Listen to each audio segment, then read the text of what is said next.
What really defines Boys Hope, Girls Hope is this unwavering commitment to serve a profile that generally is ignored. After my mom passed away, I started to live with my father. My brother went away to prison.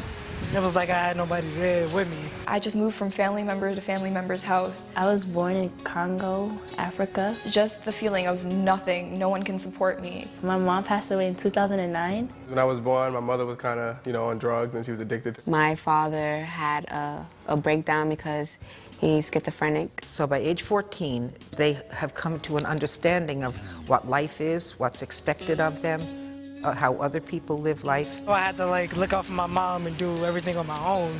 And then we get them, and we tell them it doesn't have to be that way. I was doing everything I wasn't supposed to. I was just getting by.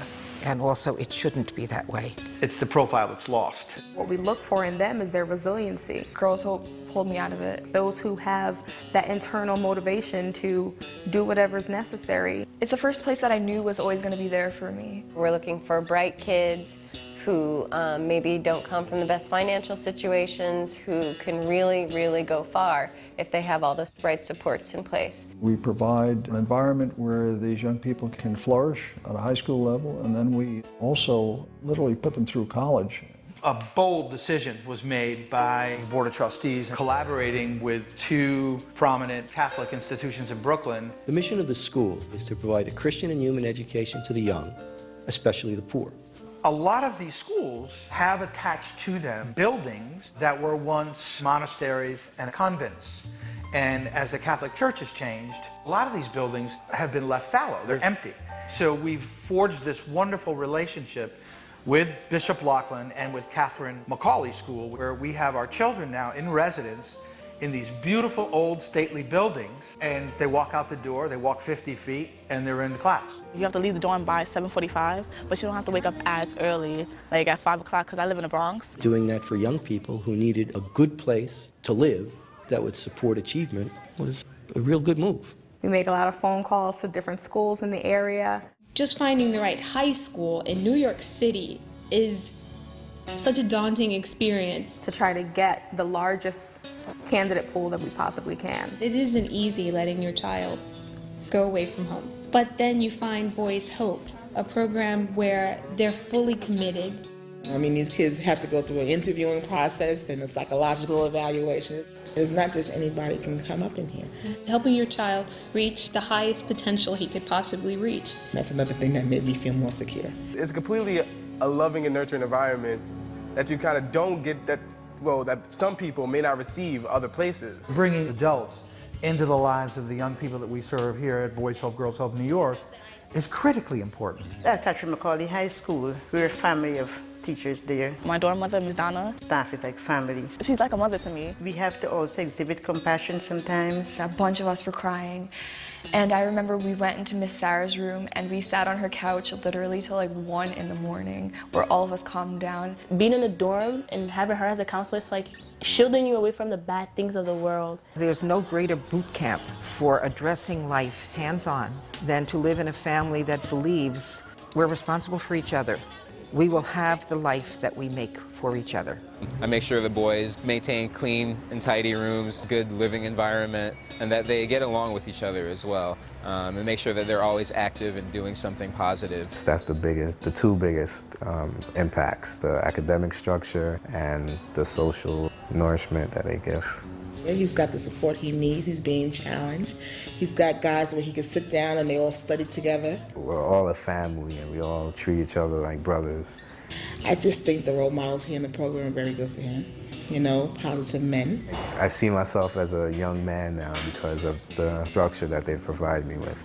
I make sure that the dorm is in good condition. On Mondays and Tuesdays I'm here late, so I help the girls with their homework and for their essay writing, job applications. I talk to their parents. They gave each child a counselor, so I had that one person that no matter what I can call him and I can speak to him about my child. They do go home on weekends, so you're not separating from parent or parents. I look forward for her every Friday evening. The first thing I say to her, how you came or how is school? And we enjoy sitting at that dining room table and talk about the whole week of school. I used to not like coming back to dorm freshman and sophomore year, and now I basically love this place. I want to be here kind of 24/7, helping people out. Because the values of Boys Hope, Girls Hope is self-respect, integrity, discipline, and cooperation. The discipline, the morals that they teach them here, I mean, all of that just combines to make an environment where they feel they fit in. You feel at home when you're in the dorm, and you feel at home when you're in school. There's a wonderful word that I love, yes. Yes, Miss Donna, I will give it a try.